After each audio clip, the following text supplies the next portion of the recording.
이 숫자로 정말 월 500이 나올까? 계산기 두드리기 전까지는 다들 될 것 같지 않나? 라고 말합니다.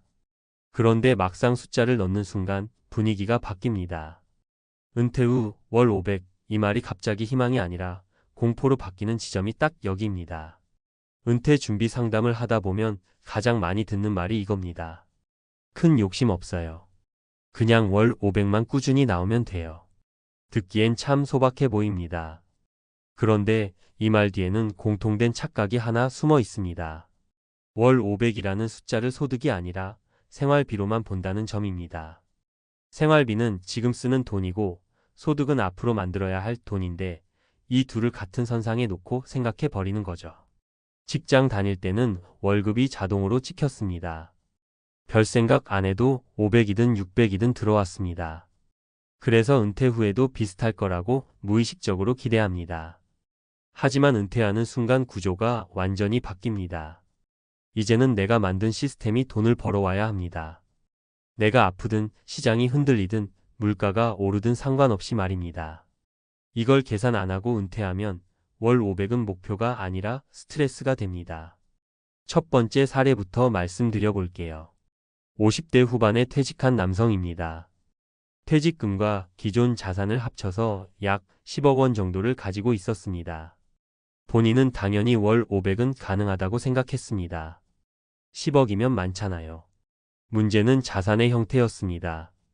그중 절반 이상이 거주 중인 아파트였고 나머지도 대부분 정기예금이었습니다. 예금 이자는 세후로 보면 월로 나눴을 때 체감이 거의 안 됩니다. 집은 살고 있으니 현금이 안 됩니다. 결국 실제로 월마다 들어오는 돈은 연금 포함해도 200 중반이 안 됐습니다. 부족한 300은 어디서 메꿨을까요? 처음엔 예금 깨서 쓰고 그 다음엔 주식 조금씩 팔았습니다. 이때부터 문제가 시작됐습니다. 자산은 그대로인데 마음은 계속 쪼그라듭니다. 이번 달도 또 깼네라는 말이 습관처럼 나옵니다. 결국 이분은 월 500이 아니라 월 500을 쓰는 속도를 두려워하게 됐습니다.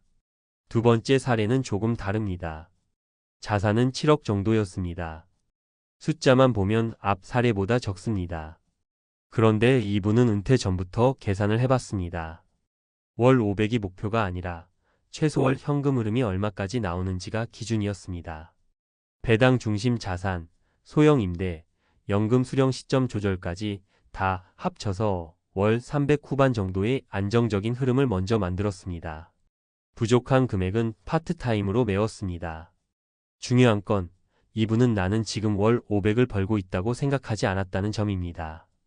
내 자산은 매달 이만큼 일을 하고 있다고 생각했습니다. 심리 상태가 완전히 다릅니다. 시장이 흔들려도 공포가 덜합니다. 왜냐하면 구조를 알고 있기 때문입니다. 이분에게 월 500은 숫자가 아니라 결과였습니다. 세 번째 사례는 가장 많은 분들이 공감하실 겁니다. 부부 합산 자산이 약 6억. 연금도 있습니다. 계산상으로는 빠듯하지만 가능할 것 같았습니다. 문제는 은퇴 후 생활비가 줄지 않았다는 점입니다. 오히려 늘었습니다. 시간은 많아지고 병원 갈 일도 늘고 사람 만날 기회도 많아집니다. 은퇴하면 돈 덜 쓸 줄 알았어요 라는 말 정말 많이 나옵니다. 이 부부는 월 500을 목표로 삼았지만 실제로는 매달 550, 600이 나갔습니다. 처음엔 카드값으로 그 다음엔 비상금으로 결국 자산을 잠식하기 시작했습니다. 이분들이 가장 후회한 건 투자 실패가 아닙니다. 은퇴 전에 은퇴 후 씀씀이를 진지하게 상상해 보지 않았다는 점이었습니다. 여기서 중요한 이야기를 하나 드려야 합니다. 월 500은 절대적인 숫자가 아닙니다. 누구에게는 충분하고 누구에게는 턱없이 부족합니다. 더 중요한 건 이 돈이 어디서 어떤 형태로 나오느냐입니다. 노동으로 버는 500과 자산이 만들어내는 500은 심리적 무게가 전혀 다릅니다. 전자는 아프면 멈추고 후자는 구조가 무너지면 같이 무너집니다. 그래서 은퇴 준비에서 가장 위험한 질문은 월 500 가능할까요? 입니다. 가장 먼저 해야 할 질문은 내 자산은 지금 어떤 일을 하고 있나? 입니다. 많은 분들이 계산기를 두려워합니다. 숫자를 보는 순간 현실이 드러나기 때문입니다. 하지만 계산하지 않는다고 현실이 바뀌지는 않습니다. 오히려 계산을 미룰수록 공포는 커집니다. 은퇴 후 가장 불안한 순간은 돈이 없을 때가 아니라 돈이 얼마나 버틸지 모를 때입니다. 방향 없이 쓰는 돈이 사람을 가장 빨리 지치게 합니다. 은퇴 후 월 500 만들 수 있느냐고요. 가능한 사람도 있고 불가능한 사람도 있습니다. 하지만 한 가지는 분명합니다. 지금 자산을 공개하고 냉정하게 계산해 본 사람만이 그 답을 알고 있습니다. 감으로 은퇴하면 감으로 불안해집니다. 숫자로 은퇴를 준비한 사람만이 숫자에 덜 흔들립니다. 이 글을 읽고 통장 앱을 켜기가 망설여지신다면 그 마음부터가 이미 은퇴 준비의 신호입니다. 무섭지만 지금 보는 게 가장 쌉니다. 은퇴하고 나서 보는 계산은 항상 더 비쌉니다. 여기서 한 발 더 들어가 보겠습니다. 왜 월 500 이야기가 이렇게 사람을 불안하게 만드는지 감정 말고 근거로 풀어볼게요. 은퇴 현금 흐름 이야기가 나올 때 거의 빠지지 않고 등장하는 연구가 있습니다. 흔히 말하는 트리니티 스터디입니다. 이 연구가 말한 핵심은 단순합니다. 자산에서 얼마를 꺼내 쓰느냐 보다 어떤 순서로 시장을 맞느냐가 은퇴 성패를 갈랐다는 점입니다. 같은 자산, 같은 수익률이라도 은퇴 초반에 시장이 흔들리면 월 500은 금세 무너집니다. 이걸 학자들은 순서 위험이라고 부릅니다. 은퇴 초기에 돈이 꾸준히 빠져나가는데 자산 가치까지 같이 떨어지면 회복할 시간이 사라진다는 거죠. 그래서 많은 연구자들이 은퇴 초반에는 공격적인 수익률보다 안정적인 현금 흐름을 강조합니다. 이 흐름을 가장 현실적으로 설명한 사람이 웨이드 파우입니다. 은퇴 소득 설계 분야에서 가장 많이 인용되는 학자 중 한 명인데 이 사람의 책을 보면 이런 말이 나옵니다. 은퇴 후 소득은 수익률의 문제가 아니라 구조의 문제라고요. 다시 말해 월 500을 만들 수 있느냐는 질문은 투자 실력이 아니라 자산 배치와 인출 방식의 문제라는 겁니다. 많은 분들이 연 5%만 나와도 되잖아라고 말하지만 문제는 그 5%가 언제 어떤 모습으로 나오느냐입니다. 배당처럼 정기적으로 들어오는 돈과 평가이익으로만 존재하는 수익은 심리적으로 완전히 다릅니다. 또 한 권, 은퇴를 준비하는 분들이 꼭 읽어야 할 책이 있습니다. 다이 위드 제로라는 책인데요. 이 책이 주는 메시지는 단순하지만 무섭습니다. 사람들은 죽을 때 돈이 부족해서 후회하는 게 아니라 돈을 제대로 쓰지 못해서 후회한다는 겁니다. 그런데 여기서 중요한 전제가 하나 빠져 있습니다. 제대로 쓰려면 먼저 언제까지 쓸 수 있는지가 계산돼 있어야 합니다. 계산 없는 소비는 자유가 아니라 불안입니다.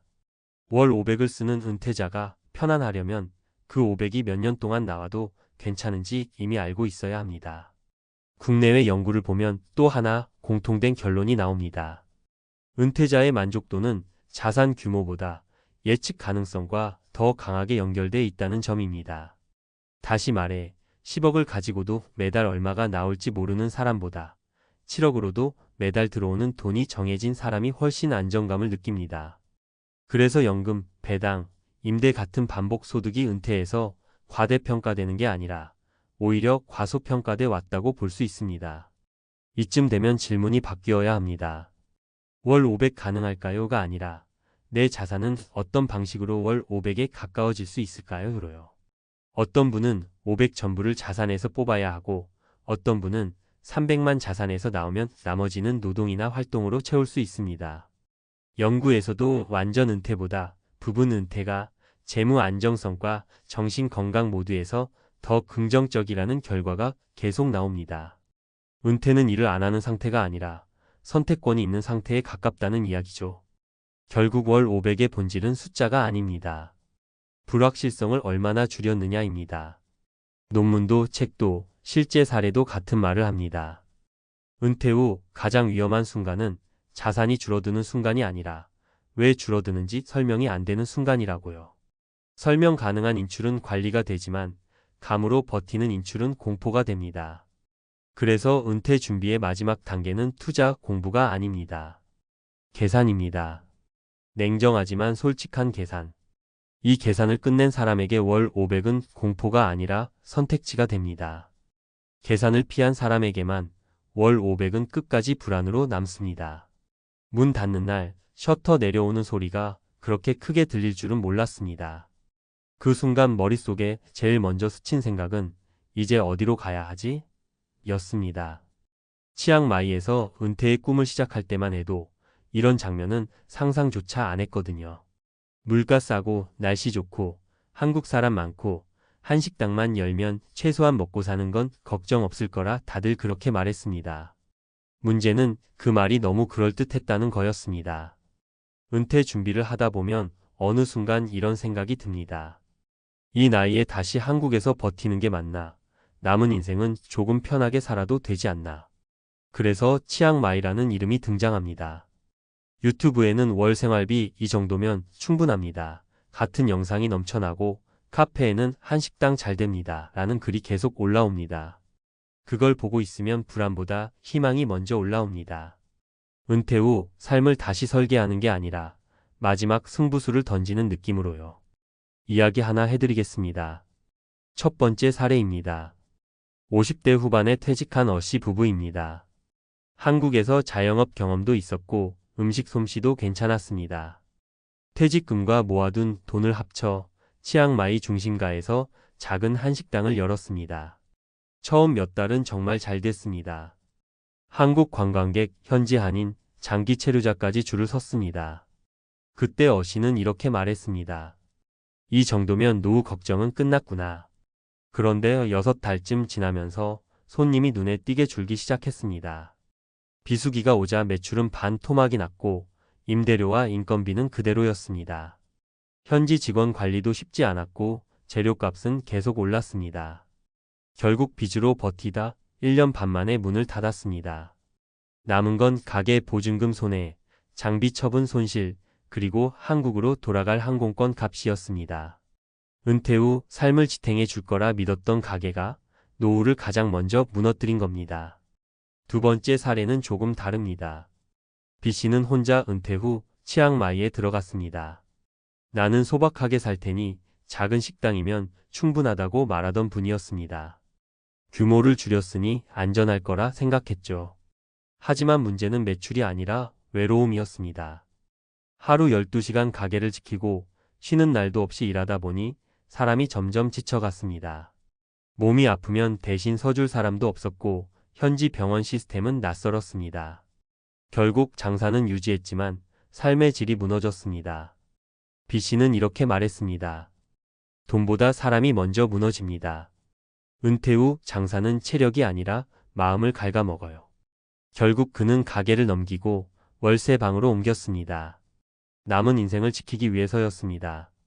세 번째 사례는 가장 공포스럽습니다. C씨 부부는 치앙마이에서 한식당이 아니라 한국식 카페를 열었습니다. 경쟁이 덜할 거라 판단했죠. 인테리어에 돈을 아끼지 않았고 메뉴도 한국 트렌드를 그대로 가져왔습니다.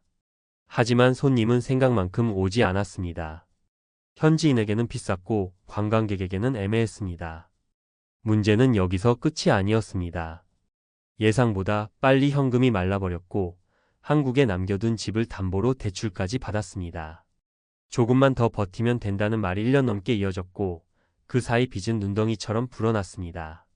결국 가게는 정리했지만 노후는 이미 되돌릴 수 없는 상태가 됐습니다. 은퇴 후 삶을 바꾸려고 떠난 선택이 가족 전체의 미래를 흔들어 놓은 겁니다. 이 세 가지 사례에 공통점이 있습니다. 치앙마이 자체가 문제는 아니었습니다. 한식당이라는 선택도 절대적인 실패 요인은 아닙니다. 문제는 은퇴 준비를 생활 설계가 아니라 사업 승부로 접근했다는 점입니다. 은퇴 후 삶은 매달 안정적으로 버틸 수 있느냐가 핵심인데 장사는 매달 변수가 생깁니다. 특히 해외에서는 그 변수가 배로 커집니다. 언어, 제도, 인력, 문화, 그리고 예상치 못한 건강 문제까지요. 많은 분들이 이렇게 말합니다. 한국에서 월 200 쓰는 것보다 치앙마이에서 100 쓰는 게 낫지 않냐. 맞는 말처럼 들리지만 현실은 다릅니다. 월 100으로 살기 위해 수천만 원, 수억 원을 사업에 묶어두는 순간 그 돈은 더 이상 노후 자산이 아닙니다. 그냥 위험 자본이 됩니다. 은퇴 후 가장 무서운 건 수입이 적은 게 아니라 회복할 시간이 없다는 겁니다. 50대, 60대의 실패는 다시 일어나기 어렵습니다. 그래서 은퇴 준비를 이야기할 때 꼭 짚어야 할 게 있습니다.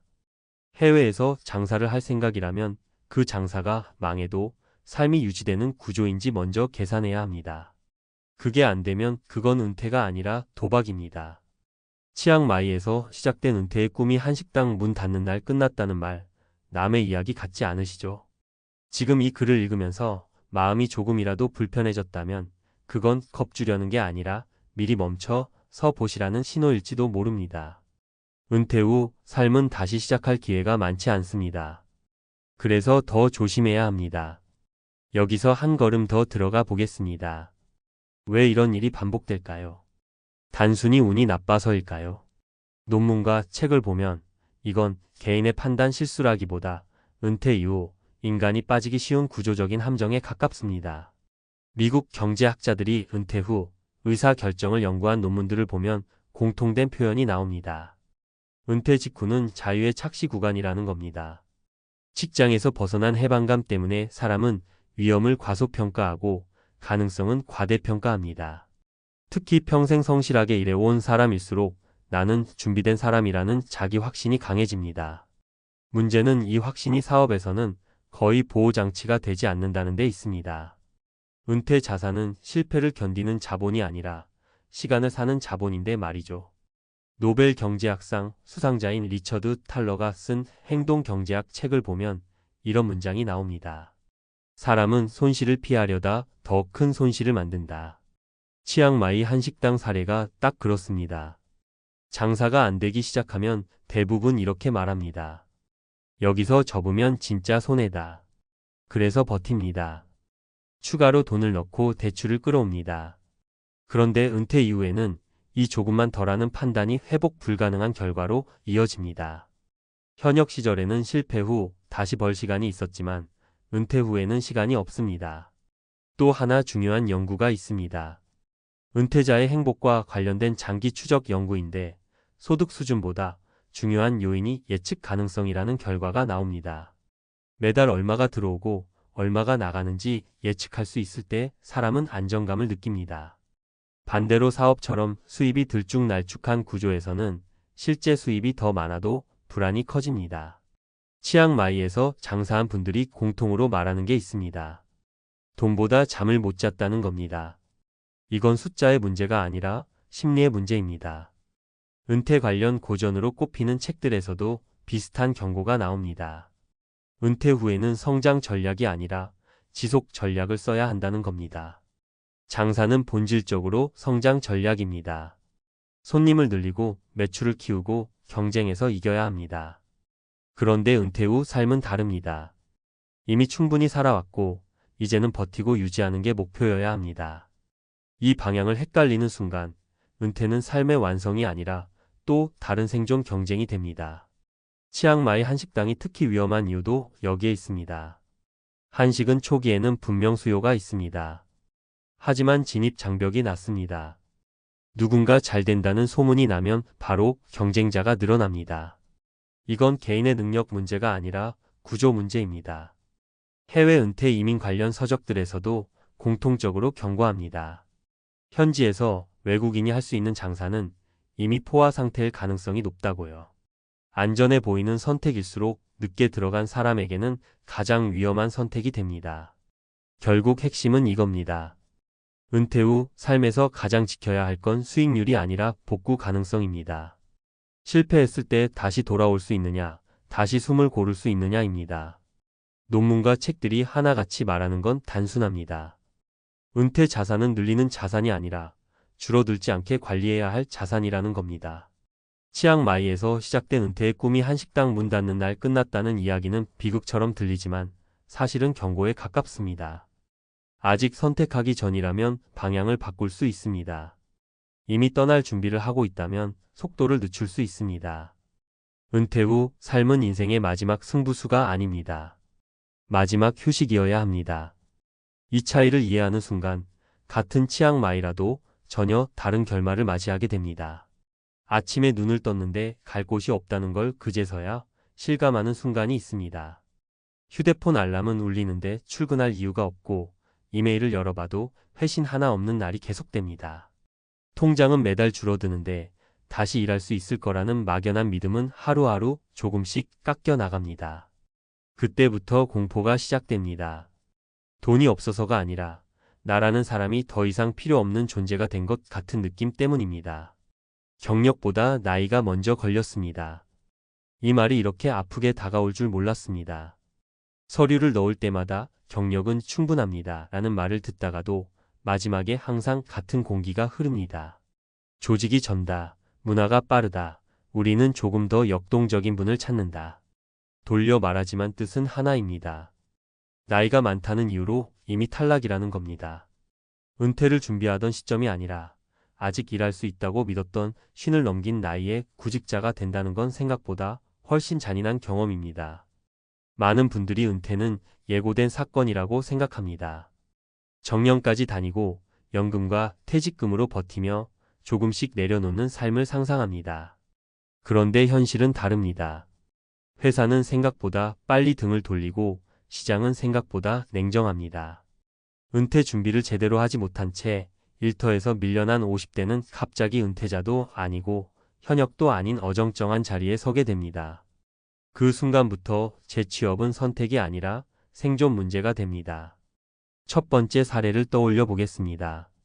대기업에서 30년 가까이 근무한 분이었습니다. 부장까지 달았고 팀도 여러 번 이끌었습니다.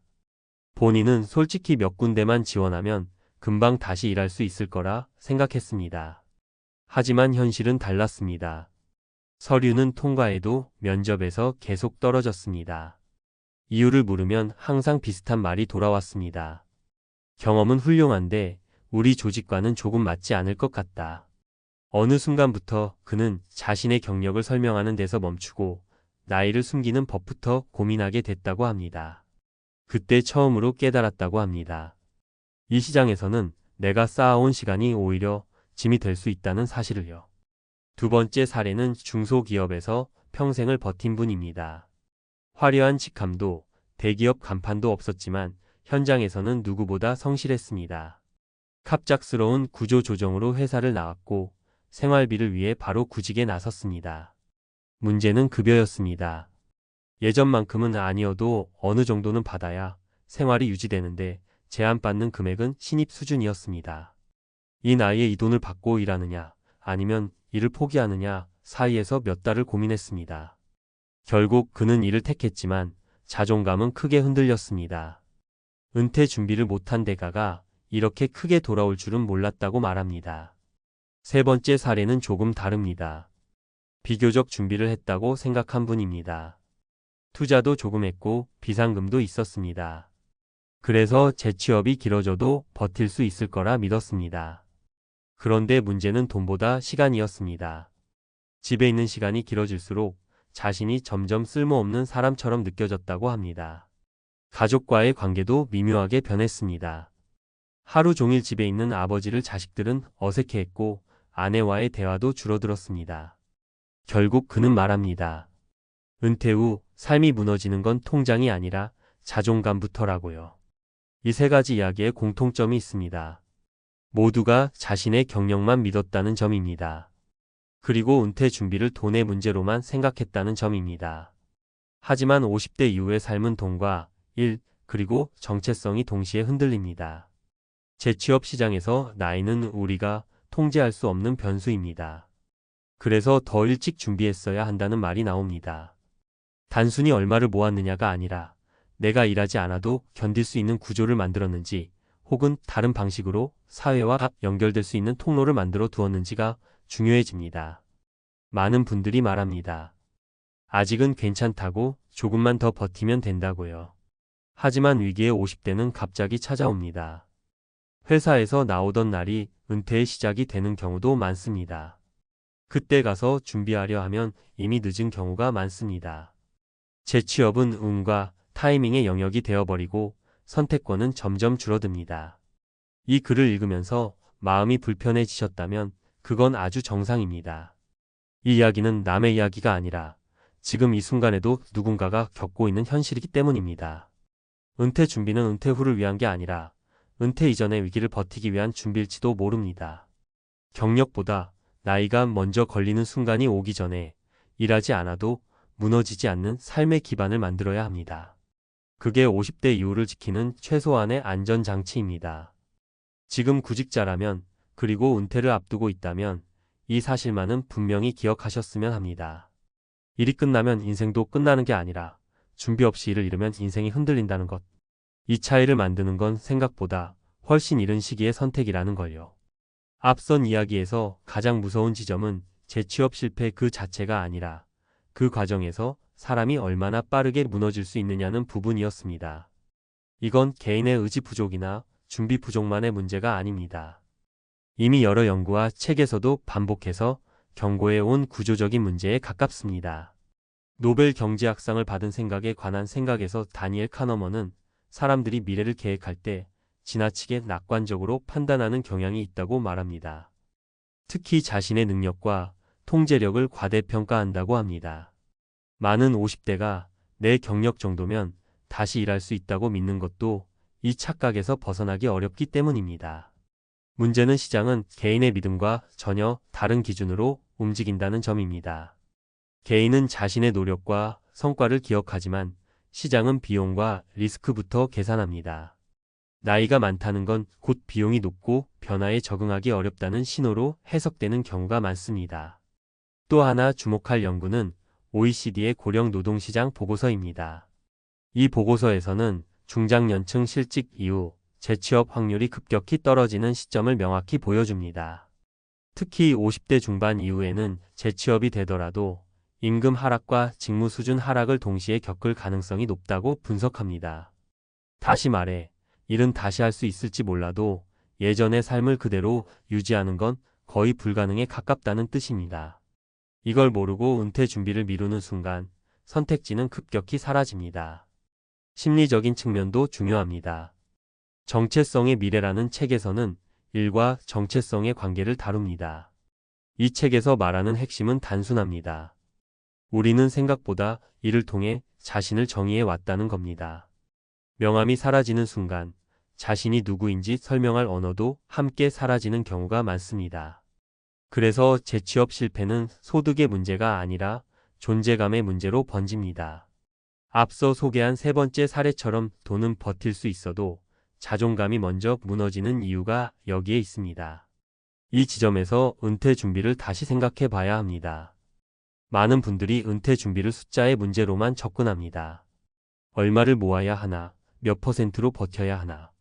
물론 중요합니다. 하지만 논문과 연구들이 공통적으로 말하는 건 이것입니다.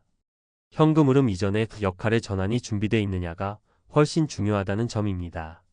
일을 완전히 끊는 은퇴보다 일의 형태를 바꾸는 전환이 훨씬 충격이 적다는 연구 결과도 많습니다. 미국의 한 장기 추적 연구에서는 50대 이후에도 소득의 크기와 상관없이 사회적으로 쓸모있는 역할을 유지한 사람들이 은퇴 후 우울감과 불안 수준이 현저히 낮았다고 보고합니다. 꼭 정규직일 필요도 없습니다.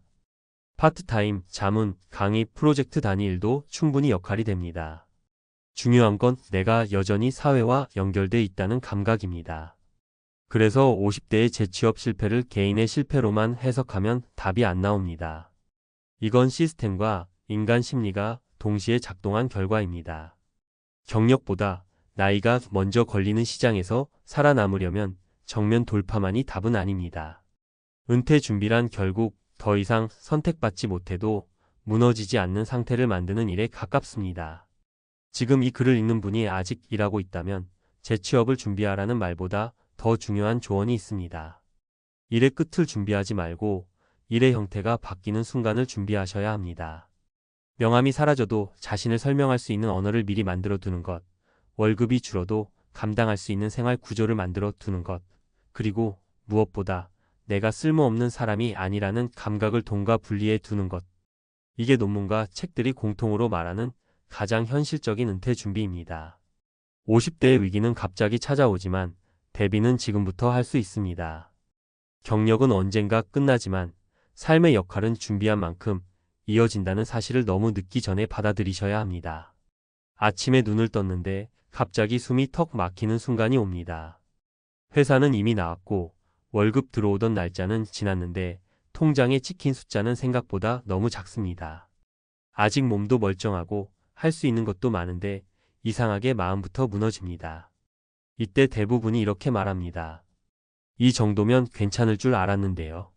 그런데 그 말 뒤에는 거의 항상 같은 표정이 따라옵니다. 겁입니다. 생각보다 빨리 돈이 줄어들고 있다는 걸 눈으로 확인한 사람의 얼굴이죠. 지금 대한민국 50대, 특히 은퇴를 앞두었거나 막 은퇴한 분들 대부분이 비슷한 순간을 겪습니다.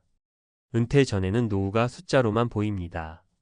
연금 얼마, 퇴직금 얼마, 집 한 채. 계산기 두드릴 때는 그럴듯합니다. 그런데 막상 은퇴하고 나면 숫자가 아니라 생활이 시작됩니다. 그리고 생활은 계산보다 훨씬 잔인합니다. 많은 분들이 착각하는 게 하나 있습니다. 큰돈 나갈 일은 이제 다 끝났다는 생각입니다. 아이들 교육비 끝났고 집도 마련했고 차도 있으니 이제는 쓸 일이 없을 거라 믿습니다.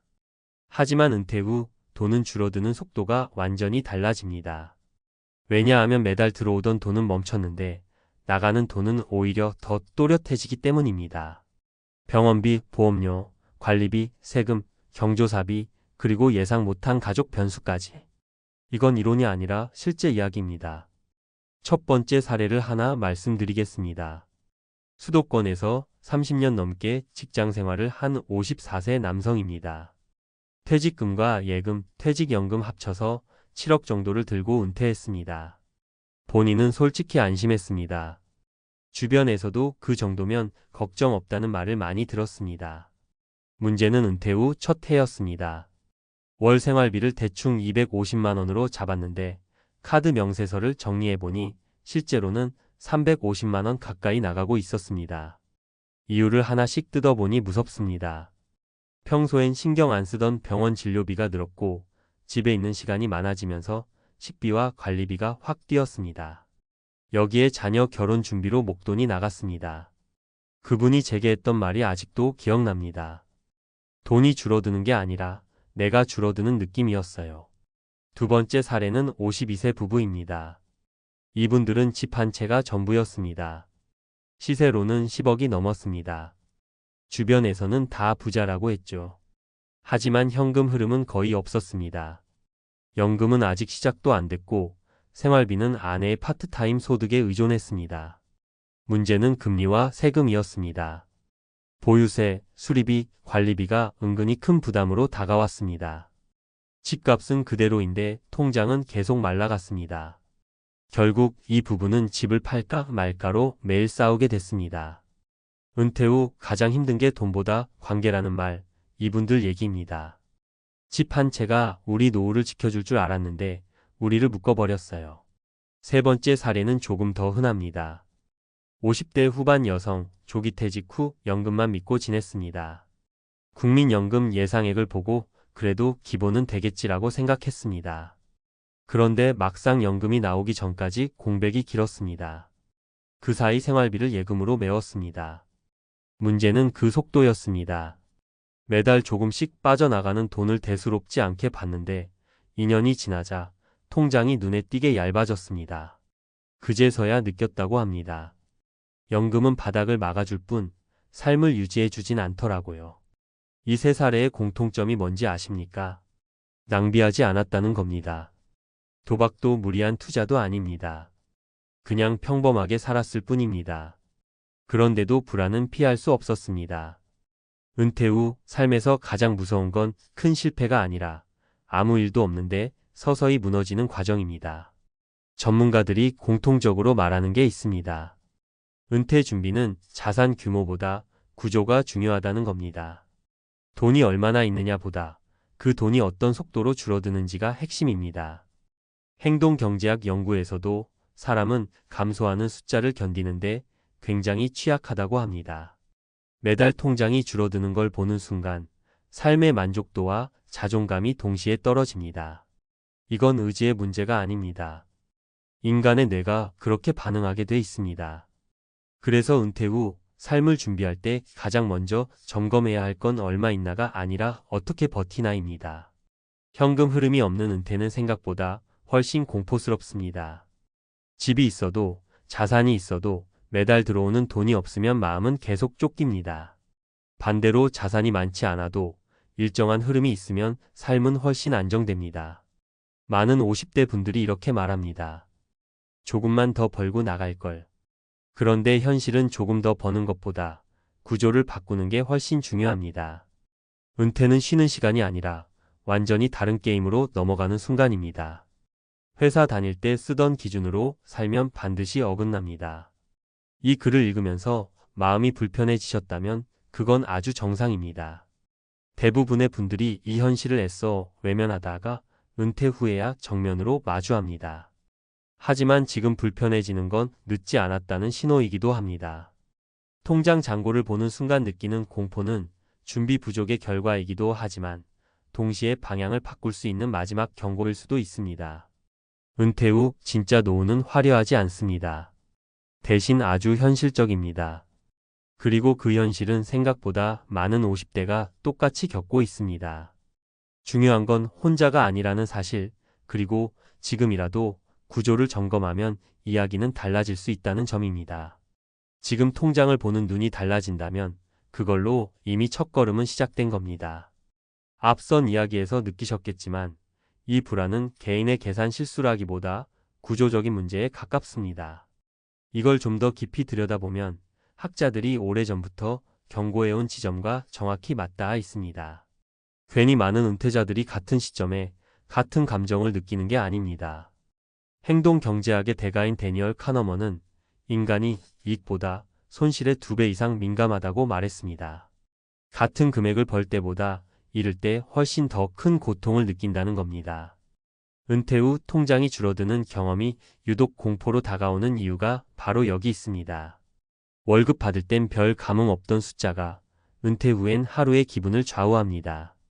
통장이 줄어드는 걸 매달 확인하는 삶은 뇌 구조상 견디기 힘든 생활이라는 이야기입니다. 노후를 다룬 대표적인 책인 더 리타이어먼트 갬벌에서도 비슷한 결론을 냅니다. 이 책은 은퇴 실패의 핵심 원인을 자산 부족이 아니라 현금 흐름 부재로 봅니다. 많은 사람들이 은퇴 전에는 자산 총액만 계산하지만 은퇴 후에는 생활비가 매달 자동으로 빠져나가는 구조 속에 놓입니다. 문제는 이 구조를 미리 경험해보지 못한 채 은퇴에 들어간다는 점입니다. 그래서 첫 23년이 가장 위험하다고 말합니다. 그 시기에 불안이 폭발하고 잘못된 선택이 연쇄적으로 일어납니다. 또 하나 중요한 연구는 노후 만족도와 관련된 부분입니다. 은퇴 후 행복을 조사한 여러 논문들을 종합해 보면 자산 규모보다 통제감이 훨씬 중요하게 작용합니다. 쉽게 말해 내가 이달 얼마를 써도 괜찮다는 감각이 있느냐 없느냐의 차이입니다. 통제감이 있는 사람은 자산이 적어도 불안이 낮고 통제감이 없는 사람은 자산이 많아도 계속 불안합니다. 이 통제감의 핵심이 바로 예측 가능한 수입입니다. 이 지점에서 많은 분들이 착각을 하나 더 합니다. 연금이 있으면 통제감이 생길 거라고 믿는 겁니다. 하지만 실제로는 그렇지 않은 경우가 많습니다. 연금은 바닥을 막아주는 역할은 하지만 생활의 리듬을 만들어주진 않습니다. 그래서 은퇴자 인터뷰를 보면 이런 말이 자주 나옵니다. 연금 나오는 날은 안심인데 그 이유가 너무 길어요. 이게 바로 월 단위 현금 흐름과 생활비 구조가 맞지 않을 때 생기는 심리적 공백입니다. 투자 쪽에서도 힌트를 얻을 수 있습니다. A 랜덤 워크 다운 월 스트리트에서는 장기 투자에서 가장 위험한 요소로 시장 변동성보다 투자자의 행동을 꼽습니다. 은퇴 후 이 원칙은 더 강하게 작동합니다. 자산이 줄어드는 상황에서 시장이 흔들리면 사람은 거의 본능적으로 최악의 선택을 합니다. 팔지 말아야 할 때 팔고 멈춰야 할 때 더 조급해집니다. 결국 구조가 불안을 만들고 불안이 행동을 망치는 겁니다. 최근 많이 언급되는 다이 위드 지로 역시 같은 맥락에서 읽을 수 있습니다. 이 책은 돈을 남기지 말라는 자극적인 주장으로 알려졌지만 핵심은 다른 데 있습니다. 돈을 쓰는 시점과 삶의 에너지가 어긋날 때 사람은 가장 큰 후회를 남긴다는 겁니다. 은퇴 초반에 지나치게 움츠러들거나 반대로 구조 없이 쓰다가 중반 이후에 급격히 위축되는 경우가 바로 이 어긋남의 결과입니다. 논문과 책들을 종합하면 결론은 꽤 분명합니다. 은퇴의 실패는 가난해서가 아니라 준비 방식이 잘못됐기 때문에 옵니다. 그리고 그 잘못의 핵심은 총액 중심 사고입니다. 얼마 모았느냐에 집착하고 어떻게 써야 오래 버티는지는 뒤로 미룹니다. 그러다 은퇴하자마자 통장을 열고 현실과 정면 충돌합니다. 그래서 은퇴 후 삶을 설계할 때 가장 먼저 바꿔야 할 질문은 이겁니다. 내 자산으로 몇 년 살 수 있을까가 아니라 이 구조로 내가 매달 마음 편할 수 있을까입니다. 이 질문에 답이 나오지 않으면 자산이 아무리 많아도 불안은 사라지지 않습니다. 지금 이 글을 읽고 계신 분들 중에 벌써 통장 잔고를 떠올리며 가슴이 답답해지셨다면 그건 실패의 신호가 아닙니다. 오히려 연구들이 말하는 가장 건강한 반응에 가깝습니다. 위험한 사람은 불안해하는 사람이 아니라 아무 생각 없이 되겠지라고 넘기는 사람입니다. 은퇴 후 진짜 위기는 돈이 떨어지는 순간이 아니라 구조가 무너진 순간에 옵니다. 그리고 구조는 지금 이 자리에서도 다시 짤 수 있습니다. 늦었다고 느껴질 때가 가장 빠른 시점이라는 말, 은퇴 문제에서는 의외로 과장이 아닙니다. 지금 통장을 보는 시선이 달라졌다면 그걸로 충분히 다음 이야기를 시작할 수 있습니다. 아침에 눈을 떴는데요. 갈 곳이 없다는 생각이 먼저 들면 그때부터 마음이 서늘해집니다. 통장은 아직 버티고 있는데 이상하게 불안은 먼저 옵니다. 돈이 줄어서가 아니라 내가 쓸모없는 사람이 된 것 같은 느낌, 오늘 하루를 설명할 말이 없다는 공포 때문입니다. 은퇴를 앞두고 있거나 이미 은퇴하신 분들, 이 감정 한 번쯤 겪어보셨을 겁니다. 그래서 오늘 이야기는 같은 나이, 같은 60대였지만 전혀 다른 선택을 한 두 부류의 이야기입니다. 한쪽은 계속 일을 택했고 다른 한쪽은 쉼을 택했습니다. 그리고 몇 년이 지나자 노후의 표정이 완전히 달라졌습니다. 솔직히 많은 분들이 이렇게 생각하십니다. 이제 60대인데 그동안 고생했으니 좀 쉬어도 되지 않나. 연금도 나오고 집도 있고 자식도 어느 정도 컸는데 굳이 또 일을 해야 하나. 저도 상담하면서 이 말 정말 많이 들었습니다. 문제는요, 쉼 자체가 문제가 아니라 준비되지 않은 쉼이 문제라는 겁니다. 일을 그만두는 순간 수입만 끊기는 게 아니라 역할도 같이 사라집니다. 이걸 생각보다 많은 분들이 가볍게 보십니다. 첫 번째 사례부터 말씀드려 볼게요. 서울 외곽에 사는 62세 남성 이야기입니다. 대기업에서 임원까지 하고 은퇴했습니다. 퇴직금도 제법 됐고 연금도 안정적이었습니다. 본인은 이제 여행도 다니고 늦잠도 자고 하고 싶은 거 하면서 살겠다고 했습니다. 처음 6개월은 정말 좋았다고 합니다. 아침에 일어나도 알람이 없고 평일에 마트 가도 사람이 없고 주말 개념도 없어지고요. 그런데 1년이 지나자 상황이 달라졌습니다. 친구들은 여전히 일하고 있었고 연락할 사람이 줄어들었습니다. 하루를 채울 이유가 없어졌고 TV를 보다가 낮잠 자고 다시 TV 보는 생활이 반복됐습니다. 이분이 가장 힘들어했던 건 돈이 아니라 자기 자신이었습니다. 아무도 나를 필요로 하지 않는 느낌, 오늘 하루를 설명할 말이 없는 공허함. 결국 3년 차에 우울증 진단을 받았습니다. 통장은 아직 괜찮았지만 표정은 완전히 무너져 있었습니다. 두 번째 사례는 같은 60대지만 전혀 다른 선택을 한 분입니다. 61세 여성 공무원으로 정년퇴직했습니다. 이분도 연금이 있었고 당장 돈 때문에 일할 필요는 없었습니다. 하지만 퇴직 전에 미리 결심을 했습니다. 완전히 쉬지는 않겠다고요. 주 3일 하루 4시간만 일할 수 있는 지역 복지관 상담 보조 일을 시작했습니다. 월급은 크지 않았지만 이분 말로는 출근할 이유가 있다는 게 그렇게 큰 힘이 될 줄 몰랐다고 합니다. 아침에 옷을 고르고 사람을 만나고 오늘 내가 해야 할 일이 있다는 사실이 노후를 완전히 바꿨다고 합니다. 연금은 그대로 쌓였고 작은 월급은 생활비 보탬이 아니라 심리적 안전판 역할을 했습니다. 무엇보다 스스로를 아직 현역이라고 느낄 수 있었다고 합니다. 세 번째 사례는 조금 더 현실적인 이야기입니다. 64세 자영업자 부부입니다. 가게를 정리하고 은퇴할지 규모를 줄여서라도 계속할지 고민했습니다. 주변에서는 다들 이제 그만 쉬라고 했습니다. 하지만 이 부부는 완전히 닫지 않고 주 4일만 문을 열기로 했습니다. 매출은 줄었지만 고정비도 줄었고 무엇보다 현금 흐름이 완전히 끊기지 않았습니다. 이 부부가 나중에 한 말이 인상적이었습니다. 돈보다 무서운 건 수입이 0이 되는 순간이었다고요. 조금이라도 들어오는 돈이 있다는 사실이 노후의 불안을 절반 이상 줄여줬다고 했습니다. 실제로 이 부부는 예상치 못한 병원비가 생겼을 때도 크게 흔들리지 않았습니다. 연금 외에 다른 선택지가 있다는 것 자체가 마음의 버팀목이 됐기 때문입니다. 여기서 중요한 포인트가 하나 있습니다.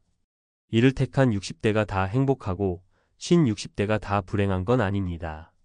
차이는 준비에 있습니다. 쉼을 선택한 분들 중에서도 잘 지내는 분들은 공통점이 있습니다. 돈 계획이 아주 명확하거나 일 대신 채울 역할이 분명합니다. 봉사, 공부, 취미, 사람 모임 무엇이든 좋습니다. 문제는 아무 대안 없이 멈춘 경우입니다. 일이라는 구조가 사라지면 하루가 무너지고 하루가 무너지면 인생 전체가 흔들립니다. 은퇴 후 삶에서 가장 위험한 순간은 은퇴 첫 해가 아니라 2년, 3년 차입니다. 처음엔 해방감이 있지만 시간이 지나면 불안이 서서히 올라옵니다. 특히 의료비, 자식 문제, 물가 상승 같은 변수는 가만히 있어도 찾아옵니다. 이때 일을 완전히 내려놓은 분들은 선택지가 줄어듭니다. 반면 작게라도 일을 이어간 분들은 선택지가 남아 있습니다. 이 차이가 표정, 말투, 삶의 온도를 갈라놓습니다. 그래서 은퇴 준비에서 꼭 드리고 싶은 말이 있습니다. 언제까지 일할지보다 어떤 형태로 일할지를 고민하셔야 합니다. 풀타임이 아니어도 됩니다. 돈을 많이 벌 필요도 없습니다. 중요한 건 수입이 아니라 연결입니다.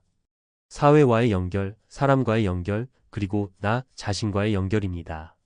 일을 한다는 건 단순히 돈을 번다는 의미가 아니라 내가 여전히 쓸모 있다는 증거를 매일 확인하는 과정이기도 합니다.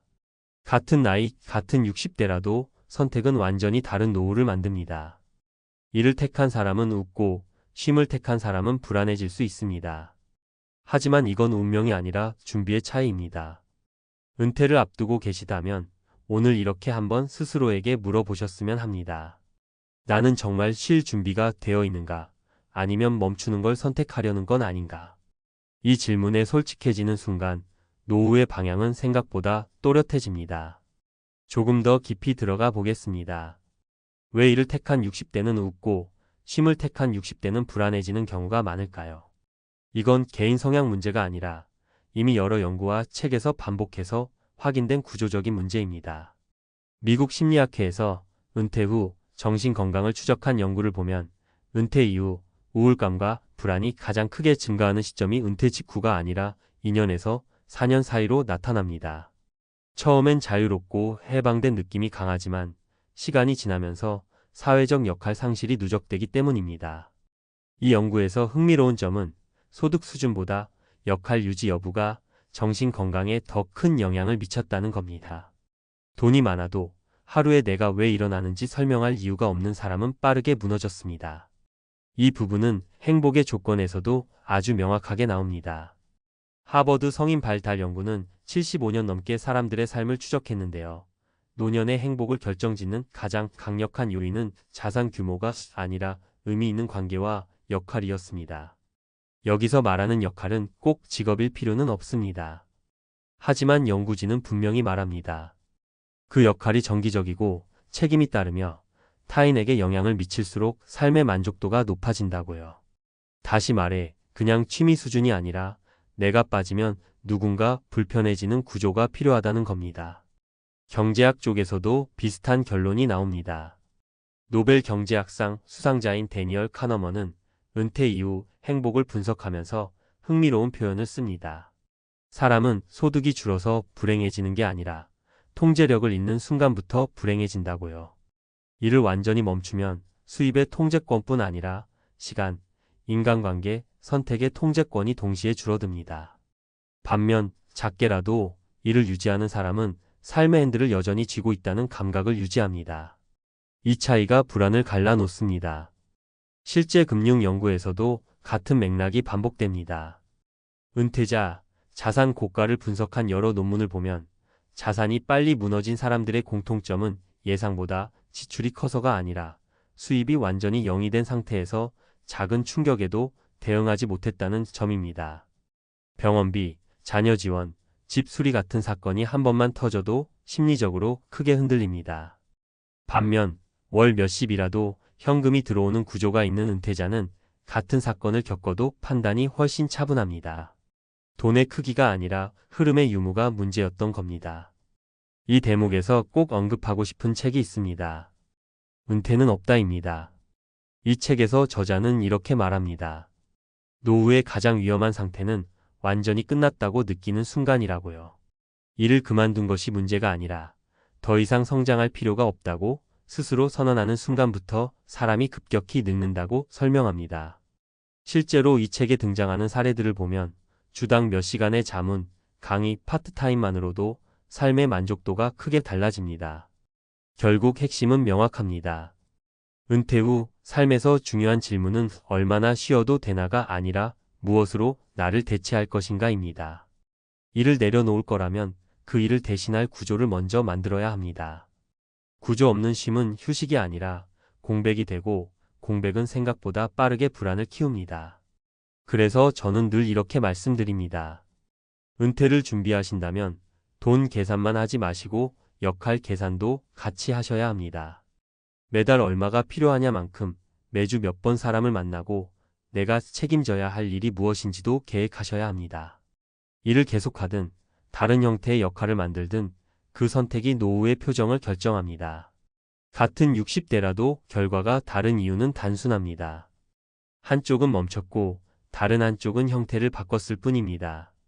은퇴 후에도 삶은 계속 흘러갑니다. 문제는 그 흐름에 내가 올라타 있느냐, 아니면 멀리서 불안하게 바라보고 있느냐의 차이입니다. 이걸 이해하는 순간 은퇴는 끝이 아니라 재설계라는 말이 조금은 현실적으로 들리실 겁니다. 은행 창구에서 연금 통장 잔액을 확인하던 그날 이야기를 들으면 다들 비슷한 표정을 짓습니다. 아직 숨은 쉬어지는데 갑자기 발밑이 꺼지는 느낌이랄까요. 이 돈으로 앞으로 몇 년을 살아야 하지? 라는 질문이 머리를 세게 때립니다. 문제는 그 질문을 너무 늦게 했다는 데 있습니다. 대부분 60대에 이렇게 생각하십니다. 아직 건강도 괜찮고 연금도 나오고 집도 있으니 어떻게든 되겠지 하고요. 그런데 그 어떻게든이란 말이 80대 삶을 완전히 갈라놓는 갈림길이 된다는 걸 그때는 잘 모릅니다. 은퇴 준비라는 말을 들으면 많은 분들이 돈 이야기부터 떠올리십니다. 연금이 얼마 나오느냐, 통장에 얼마가 남아있느냐, 집이 있느냐 없느냐 같은 숫자들 말입니다. 그런데 정작 은퇴 후 삶을 흔드는 건 숫자보다 질문이었습니다. 이 연금으로 몇 살까지 살 수 있을까? 아프면 누가 나를 돌봐줄까? 일하지 않으면 하루를 어떻게 보내게 될까? 혼자 남으면 나는 괜찮을까? 이 질문을 60대에 했느냐, 아니면 70대 후반에 했느냐에 따라 인생 후반부의 표정이 완전히 달라집니다. 첫 번째로 만난 분은 63세 퇴직하신 남자분 이야기입니다. 대기업에서 오래 근무했고 국민연금과 퇴직연금이 꼬박꼬박 나왔습니다. 주변에서는 그 정도면 성공한 은퇴다라는 말을 많이 했습니다. 본인도 그렇게 믿으셨고요. 그래서 연금이 들어오기 시작하자 따로 계획을 세우지 않았습니다. 생활비는 대충 써도 되겠지, 큰 병만 없으면 괜찮겠지 하면서요. 문제는 70이 넘어서부터였습니다. 병원 갈 일이 잦아지고 약값이 늘어나고 갑자기 집 수리비 같은 큰 돈이 나가기 시작했습니다. 그제야 처음으로 계산기를 두드려 봤답니다. 남은 자산으로 예상 수명을 계산해 보니 80을 넘기기 전에 바닥이 보였습니다. 그때 하신 말이 아직도 기억납니다. 연금이 적은 게 문제가 아니라 질문을 너무 늦게 했더라고요. 만약 60 초반에 생활비 구조를 점검하고 의료비와 돌봄 비용까지 포함한 계획을 세웠다면 선택지는 많았을 겁니다. 하지만 이른 이후에는 고칠 수 있는 게 거의 없었습니다. 두 번째 사례는 정반대입니다. 60에 은퇴한 여성분인데 연금 액수만 보면 첫 번째 분보다 적었습니다. 대신 이분은 은퇴 직후 스스로에게 몇 가지 질문을 던졌습니다. 나는 몇 살까지 살 가능성이 높을까? 혼자 사는 시간이 오면 어떤 집이 편할까? 돈보다 더 중요한 건 뭘까? 그리고 바로 행동에 옮기셨습니다. 살던 큰 집을 정리하고 관리비가 적게 드는 곳으로 옮겼고 생활비를 실제로 써보면서 매달 점검했습니다. 연금이 들어오는 구조도 꼼꼼히 나눠서 당장 쓰는 돈과 비상금, 절대 손대지 않을 돈을 구분했습니다.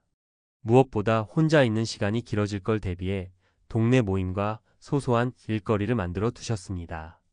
지금 여든을 바라보는 나이인데도 이분은 돈이 많아서가 아니라 마음이 덜 무섭다고 말씀하십니다. 예순에 던진 질문 하나가 여든의 불안을 크게 줄여준 셈입니다. 세 번째 이야기는 많은 분들이 가장 공감하실 겁니다. 예순 중반 부부로 연금도 있고 집도 있었지만 자녀 지원 문제로 계획이 흔들린 사례입니다.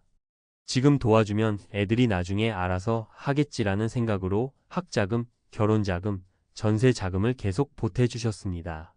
그때는 여유 있어 보였습니다. 하지만 이른을 넘기자 상황이 달라졌습니다. 자녀는 자녀대로 삶이 버거워 더 이상 도움을 줄 수 없었고 부부는 예상보다 빨리 자산이 줄어드는 걸 보게 됐습니다. 뒤늦게 계산해보니 자녀 지원을 조금만 줄였어도 노후 후반부는 훨씬 안정적이었을 거라는 결론이 나왔습니다. 이분들이 가장 후회한 건 돈을 쓴 사실이 아니라 우리가 언제까지 부모 역할을 해야 하는지라는 질문을 예순에 하지 않았다는 점이었습니다. 이런 이야기들을 모아보면 공통점이 분명합니다. 은퇴 준비를 잘한 사람과 그렇지 않은 사람의 차이는 연금 액수보다 질문의 시점이었습니다. 많은 분들이 은퇴를 일을 그만두는 시점으로만 생각하시는데 사실 은퇴는 질문을 시작하는 시점에 가깝습니다. 예순에 묻느냐, 이른 후반에 묻느냐에 따라 선택지가 완전히 달라집니다. 예순에는 줄일 것도 있고 바꿀 것도 있고 새로 만들 것도 있습니다. 하지만 이른 후반에는 대부분 이미 결정이 끝나 있습니다.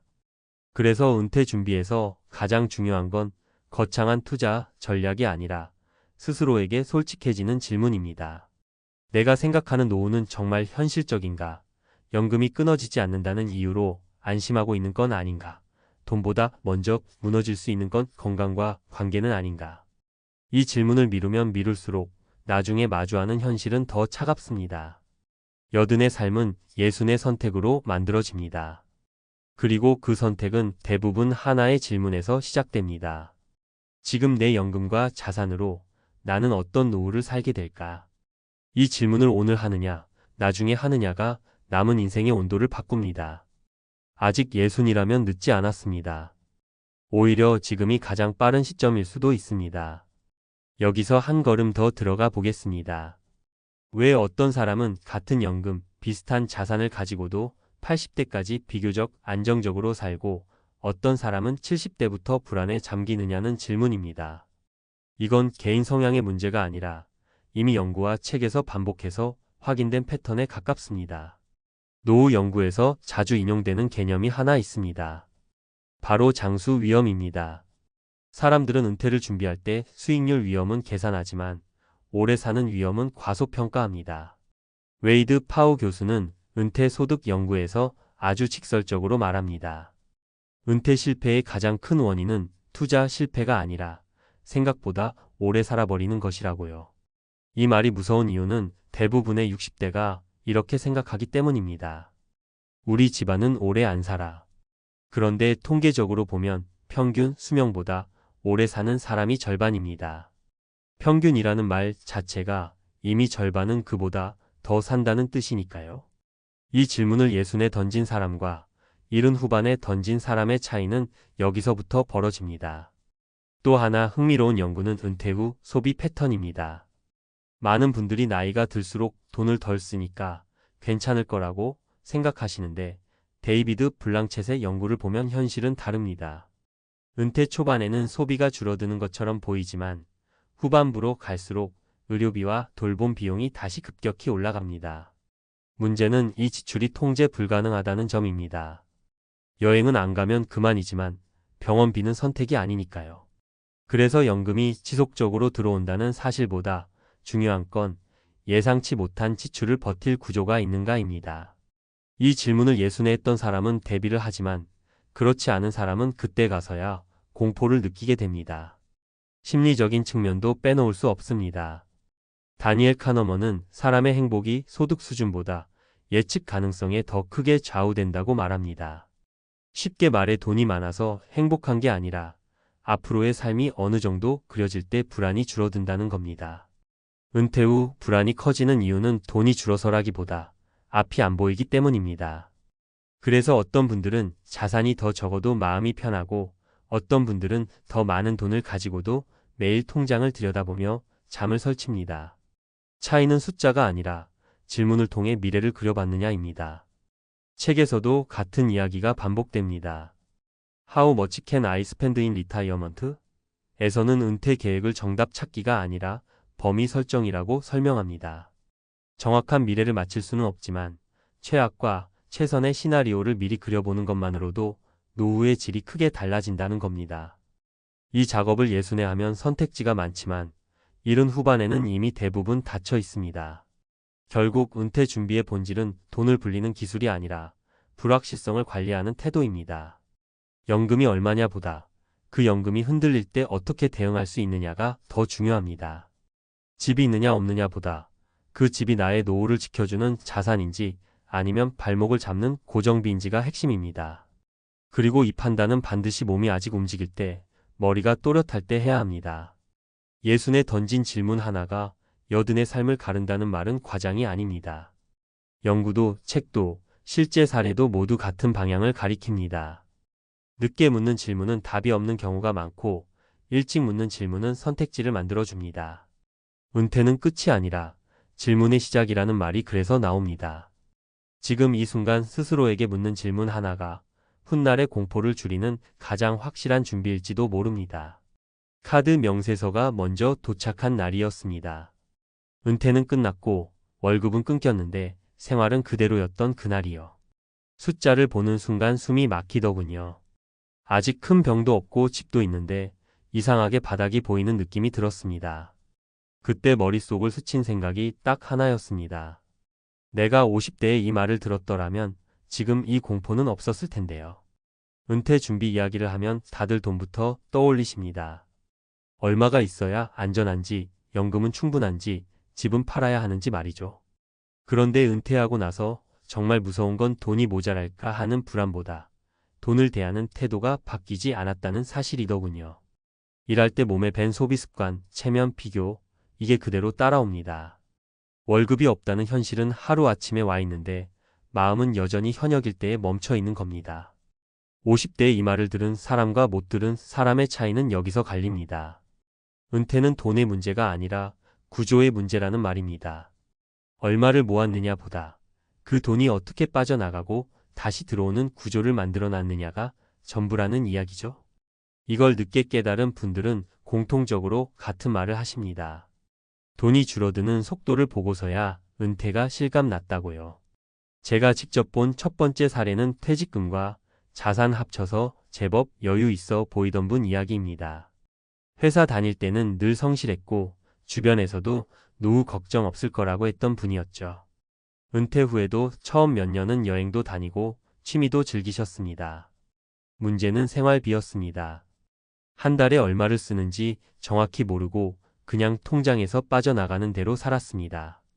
고정비가 줄지 않으니 자산은 눈에 띄게 줄었고 뒤늦게 줄이려니 이미 몸에 밴 생활이 발목을 잡더군요. 이분이 나중에 하신 말이 아직도 기억에 남습니다. 돈이 없어진 게 아니라 통제권을 잃은 게 진짜 공포였다고요. 두 번째 사례는 반대로 자산은 많지 않았지만 구조를 먼저 바꾼 분입니다. 은퇴를 앞두고 가장 먼저 한 일이 생활비를 현역 시절 기준에서 은퇴 기준으로 낮추는 연습이었습니다. 퇴직 전부터 카드 사용 내역을 하나하나 들여다보고 꼭 필요한 지출과 그냥 습관인 지출을 나눴죠. 처음엔 불편했다고 합니다. 체면도 상하고 스스로 초라해지는 기분도 들었다고요. 그런데 은퇴 후에는 오히려 마음이 편해졌다고 합니다. 이미 그 생활에 익숙해져 있었으니까요. 돈이 많아서 안정적인 게 아니라 예측 가능해서 안정적이라는 말을 이분에게서 처음 들었습니다. 세 번째 사례는 은퇴 후 가장 흔하게 무너지는 지점, 바로 관계에서 시작된 이야기입니다. 자녀 문제, 부모 부양, 주변 부탁 같은 것들이죠. 이분은 은퇴 전까지 늘 베풀던 사람이었습니다. 은퇴 후에도 그 습관이 그대로 남아 있었죠. 문제는 수입이 없어진 상태에서도 같은 역할을 하려 했다는 겁니다. 작은 도움이라 생각했던 돈들이 쌓여 생활비를 잠식했고 어느 순간부터 본인 노후를 갉아먹고 있다는 사실을 깨달았습니다. 이분이 뒤늦게 깨달은 조언은 이것이었습니다. 은퇴 후의 착한 선택이 가장 잔인한 결과를 만들 수 있다는 말이요. 이 세 가지 사례를 관통하는 조언은 하나입니다. 은퇴는 돈을 쌓아두는 끝이 아니라 돈이 흐르는 방식을 완전히 바꾸는 시작이라는 사실입니다. 50대에 이 말을 들은 사람들은 은퇴를 앞두고 질문을 바꿉니다. 내가 얼마가 있느냐가 아니라 이 돈이 나를 몇 년이나 버텨주느냐를 묻기 시작하죠. 반면 이 말을 못 들은 사람들은 은퇴 후에도 계속 얼마가 남았는지만 봅니다. 남은 돈을 세는 삶과 남은 시간을 설계하는 삶의 차이는 생각보다 큽니다. 공감되실 겁니다. 은퇴 후에는 하루가 길어지고 작은 지출 하나에도 감정이 흔들립니다. 젊을 때는 돈이 문제를 해결해줬는데 은퇴 후에는 돈이 문제의 원인이 되는 순간들이 생깁니다. 그래서 더 무섭습니다. 준비가 덜 된 상태에서 맞이하는 은퇴는 자유가 아니라 통제할 수 없는 시간의 시작이 되거든요. 결국 1,000만 원을 줘도 아깝지 않은 조언은 이런 말입니다.